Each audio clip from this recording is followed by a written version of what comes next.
नमस्कार, आप देख रहे हैं आज की खबर। मैं हूं आपके साथ नीलम। शुरुआत हेडलाइंस के साथ। मायावती के साथ आने पर अखिलेश यादव ने तोड़ी चुप्पी, कहा बीजेपी के झूठ के खिलाफ किसी से भी गठबंधन को तैयार।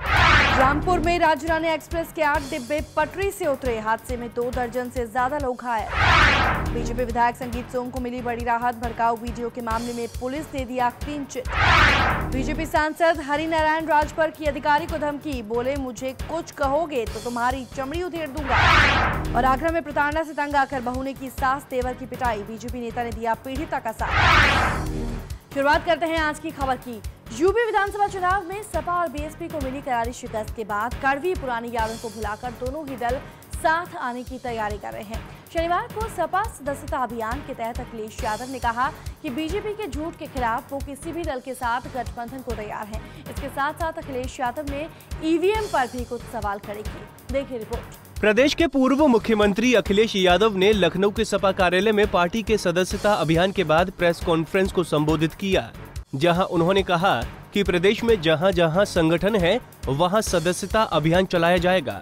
पार्टी का ये सदस्यता अभियान घरों तक ले जाया जाएगा, जिसके बहाने लोगों को पार्टी के 5 साल में किए हुए कार्य भी बताने को मिलेंगे। वहीं उन्होंने कहा कि पार्टी की कोशिश हर वर्ग तक पहुंचने की है। ये सदस्यता का कार्यक्रम लगातार 2 महीने चलेगा। समाजवादी पार्टी की कोशिश होगी कि हर वर्ग के लोगों के बीच में समाजवादी पार्टी पहुंचे, लोगों को जोड़ा जाए, उनको सदस्य बनाने का काम हो। लगातार सदस्यता का अभियान, घरों तक पहुंचना,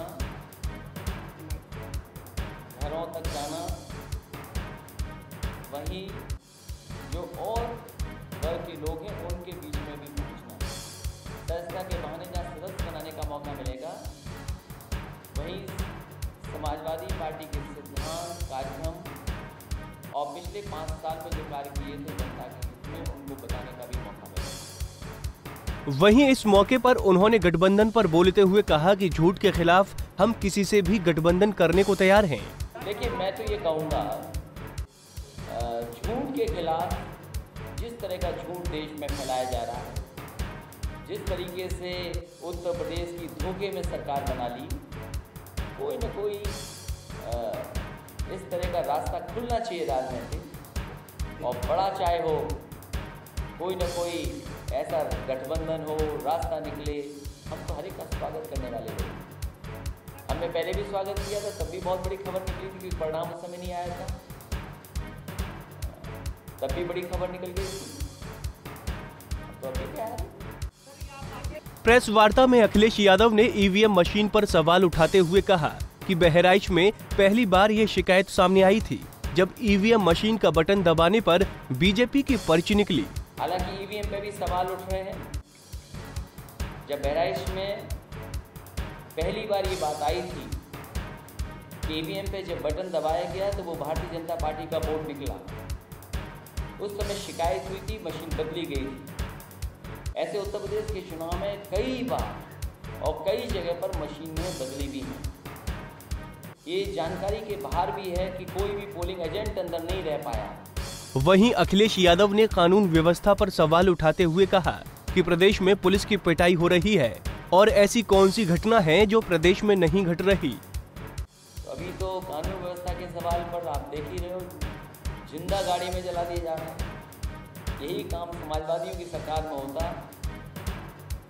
तो आपके चैनल से इतनी आग निकलती कि हम लोग अपने घरों में नहीं बैठ पाते। जिंदा एक और जला दिया, फिर लटका दी गई लाशें। बच्चों के साथ घटनाएं हो रही हैं। अभी तो क्योंकि बजट नहीं पास हुआ, अभी ज़्यादा कुछ नहीं कह सकते, विरोध बाद में। लेकिन दुख है कि लोगों से कहा कि हम तो कानून व्यवस्था में फिसड्डी थे समाजवादी लोग। पुलिस कितनी दौड़ाई जा रही है, पुलिस कितनी फिट रही है, कौन सी घटना जो नहीं हो रही है। वहीं उन्होंने बीजेपी पर निशाना साधते हुए ये भी कहा कि प्रदेश में एक रंग के अंगोछे बहुत बिक रहे हैं, लेकिन खाना, भाषा और कपड़े राष्ट्रवाद तय नहीं करते। लखनऊ से अनिल सैनी, पंजाब केसरी टीवी। रामपुर में शनिवार को कोसी पुल के पास राजरानी एक्सप्रेस के 8 डिब्बे पटरी से उतर गए। आपको बता दें, इस हादसे में 2 दर्जन से ज्यादा लोग घायल हो गए हैं।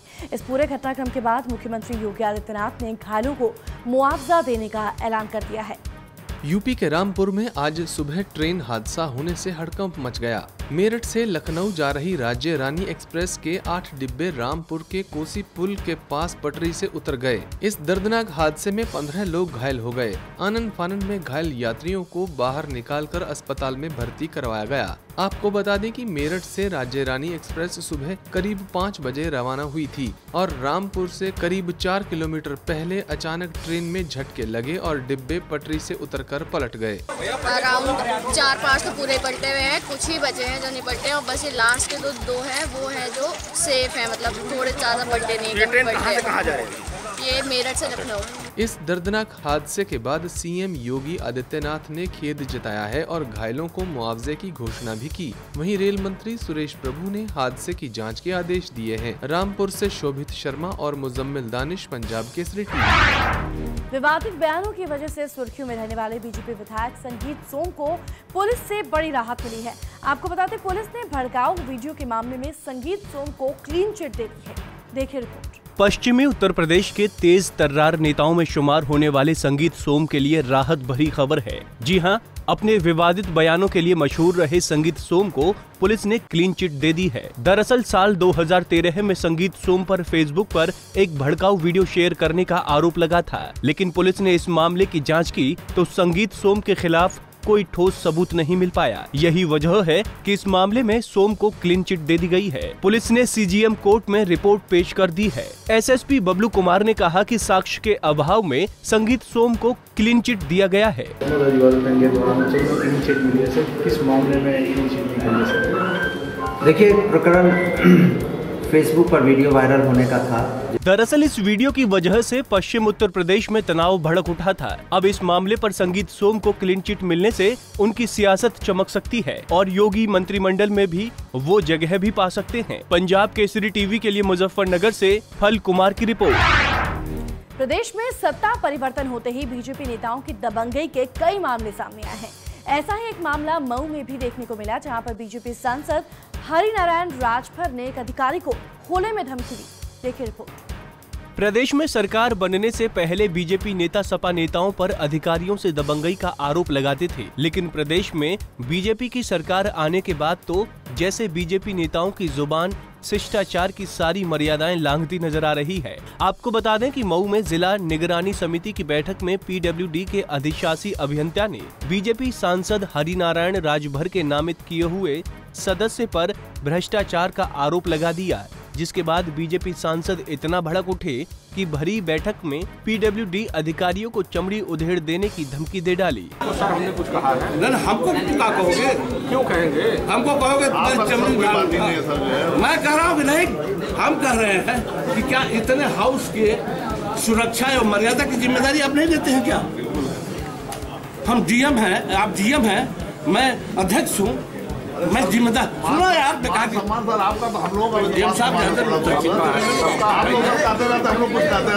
आपको बता दें कि इस मामले को लेकर सदन की कार्यवाही रुक गई और सांसद को मनाने में डीएम सहित सभी अधिकारी लग गए। मऊ से जाहिद इमाम, पंजाब केसरी टीवी। आगरा में ससुराल वालों की प्रताड़ना से परेशान युवती का हौसला उस वक्त अचानक बढ़ गया जब एक बीजेपी नेता उस पीड़िता की मदद के लिए आगे आ गए। इसके बाद उस पीड़ित युवती ने सास और देवर की जमकर पिटाई की। आगरा में एक बहू को सताना उसके सास देवर को बेहद भारी पड़ा। दरअसल बहू का आरोप है कि सास और देवर उसके साथ मारपीट करते हैं और दहेज की मांग करते हैं। वहीं पीड़ित बहू के समर्थन में बीजेपी की नेता प्रतिमा भार्गव कूद पड़ी। दोनों तरफ पहले तो तीखी नोक-झोंक हुई और अचानक प्रतिमा भार्गव ने पीड़िता के देवर को तमाचा जड़ दिया। ये देख बहू का हौसला बढ़ गया। काफी दिनों से बहू के दिलो दिमाग में सास देवर को लेकर गुस्से का गुबार भरा ही था और ये फूटा तो पहले उसने देवर को चाटा रसीद किया और फिर सास को भी करारे चांटे जड़ दिए। बहू के तल्ख तेवर देख सास और देवर के चेहरे की हवाइयां उड़ने लगी। दहेज का लालच बुरी बला है। सास और देवर को घर की बहू से चाटा खाकर ये बात तो जरूर समझ आ गई होगी, पंजाब केसरी टीवी के लिए आगरा से ब्रिजभूषण की रिपोर्ट। तो आज की खबर में फिलहाल इतना ही, लेकिन अपडेट्स के लिए देखते रहिए पंजाब केसरी टीवी। बाकी खबरों के लिए लॉग इन कीजिए up.punjabkesari.in पर और लाइक कीजिए हमारा Facebook page Punjab Kesari UP.